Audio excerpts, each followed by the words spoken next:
Good Tuesday morning, and welcome to Kivli Kids Cozy Corner. It is Tuesday, May 26th. I do not know if we'll finish this by Thursday, our last day of school, if we'll have to do it Friday.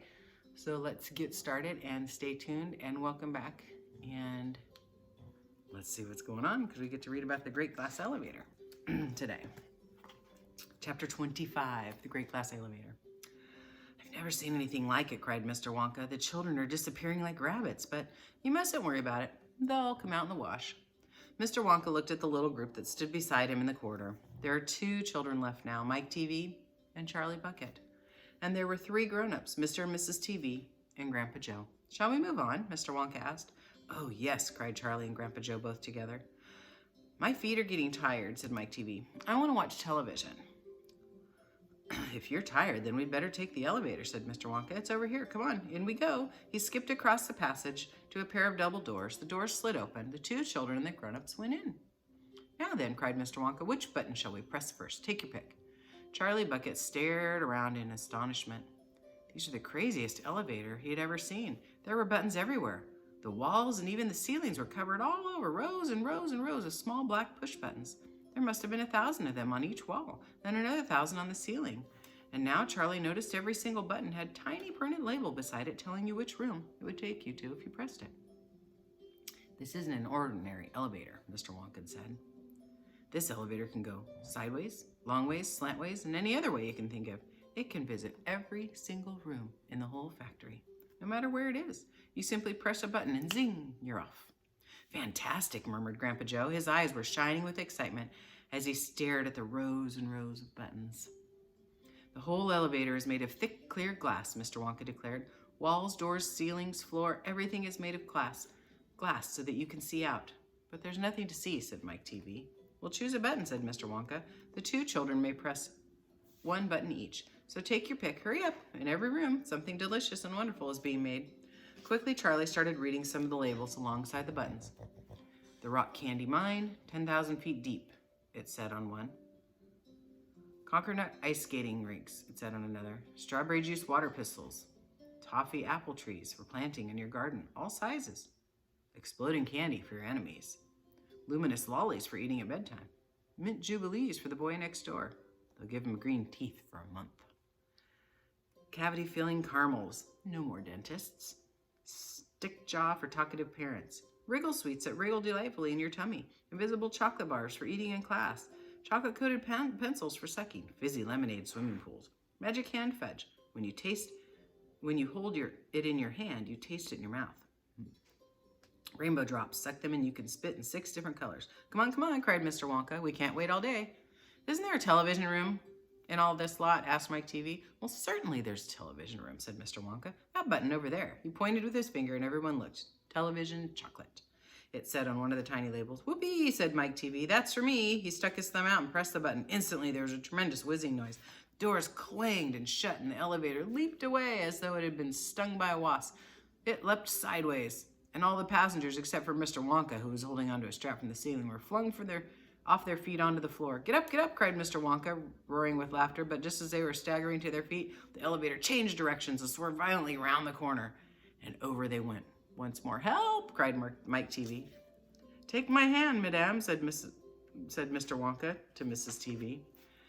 There you are. Now grab this strap. Everybody grab a strap. This journey's not over yet. Old Grandpa Joe staggered to his feet and caught hold of a strap. Little Charlie, who couldn't possibly reach as high as that, put his arms around Grandpa Joe's legs and hung on tight. The elevator rushed at the speed of a rocket. Now it was beginning to climb. It was shooting up and up on a steepy, slanty course as if it were climbing a very steep hill. Then suddenly, as though it had come to the top of the hill and gone over a precipice, it dropped like a stone, and Charlie felt his tummy coming right up to his throat. And Grandpa Joe shouted, Yippee! Here we go! And Mrs. TV cried out, the rope is broken, we're gonna crash! And Mr. Wonka said, calm yourself, my dear lady, and patted her comfortingly on the arm. And then Grandpa Joe looked down at Charlie, who was clinging to his legs, and he said, are you all right, Charlie? Charlie shouted, I love it. It's like being on a roller coaster. And through the glass walls of the elevator, as it rushed along, they caught sudden glimpses of strange and wonderful things going on in some of the other rooms. An enormous spout with brown, sticky stuff oozing out onto the floor. A great craggy mountain was made entirely of fudge, with Oompa Loompas all roped together for safety. hacking huge chunks of fudge out of its sides. A machine with white powder spraying out of it like a snowstorm. A lake of hot caramel with steam coming off it. A village of Oompa Loompas with tiny houses and streets and hundreds of Oompa Loompa children no more than 4 inches high playing in the streets. And now the elevator began flattening out, but it seemed to be going faster than ever, and Charlie could hear the scream of the wind outside as it hurtled forward. And it twisted, and it turned, and it went up, and it went down. And I'm gonna get sick, yelled Mrs. TV, turning green in the face. Oh, please don't get sick, said Mr. Wonka. Try and stop me, said Mrs. TV. Well, then you better take this, said Mr. Wonka, and he swept his magnificent black top hat off his head and held it out upside down in front of Mrs. TV's mouth. Make this awful thing stop, ordered Mr. TV. Oh, can't do that, said Mr. Wonka. It won't stop till we get there. I only hope that no one's using the other elevator at this moment. Oh, what other elevator? Screamed Mrs. TV. You know, the one that goes in the opposite way on the same track as this one, said Mr. Wonka. Holy mackerel, cried Mr. TV. You mean we might have a collision? I've always been lucky so far, said Mr. Wonka. Now I am going to be sick, yelled Mrs. TV. Oh, no, said Mr. Wonka. Not now. We're nearly there. Don't spoil my hat. The next moment, there was a screaming of brakes and the elevator began to slow down. And then it stopped altogether. Some ride, said said Mr. TV, wiping his great sweaty face with a handkerchief. Never again, said Mrs. TV. And then the doors of the elevator slid open and Mr. Wonka said, just a minute now. Listen to me. I want everyone to be very careful in this room. There's dangerous stuff around here and you must not tamper with it. Chapter 26, The Television Chocolate Room. The TV family gathered together with Charlie and Grandpa Joe and stepped out of the elevator into a room so dazzling and bright. The dazzling white that screwed up their eyes in pain and made them stop walking. Mr. Wonka handed each of them a pair of dark glasses and said, put these on quick. And don't take them off in here, whatever you do. This light could blind you. As soon as Charlie had his dark glasses on, he was able to look around him in comfort. He saw a long, narrow room. The room was painted white all over. Even the floor was white, and there wasn't one speck of dust anywhere. From the ceiling, huge lamps hung down and bathed the room from a brilliant blue-white light. The room was completely bare except at the far ends. At one of these ends, there was an enormous camera on wheels, and a whole army of Oompa Loompas was clustering around it, oiling its joints and adjusting its knobs and polishing its great glass lens. The Oompa Loompas were all dressed in the most extraordinary way. They were wearing bright red spacesuits, complete with helmets and goggles. At least they looked like spacesuits. They were working in complete silence. Watching them, Charlie experienced a very queer sense of danger. There was something dangerous, very dangerous about this whole business, and the Oompa Loompas knew it. There was no chattering or singing among them here, and they moved about over huge black cameras slowly and carefully in their scarlet spacesuits. At the other end of the room, about 50 paces from the camera, a single Oompa Loompa, also wearing a spacesuit, was sitting at a black table gazing at the screen of a very large television set.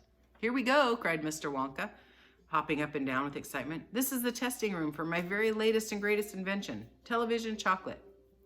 But what is television chocolate? Asked Mike TV. Good heavens, child, please stop interrupting me, said Mr. Wonka. It works by television. I don't like television myself. I suppose it's all right in small doses, but children never seem to be able to take it in small doses. They want to sit there all day long, staring at the screen. That's me, said Mike TV. Oh, shut up, said Mr. TV. Thank you, said Mr. Wonka. I shall now tell you how this amazing television set of mine works. But first of all, do you know how ordinary television works?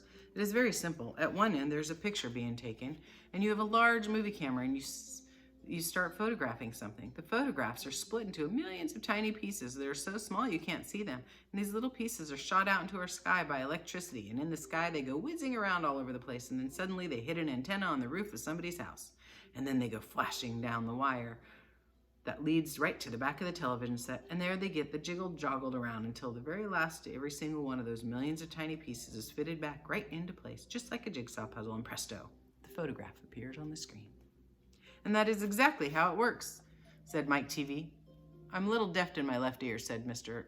Wonka. You must forgive me if I don't hear everything you say.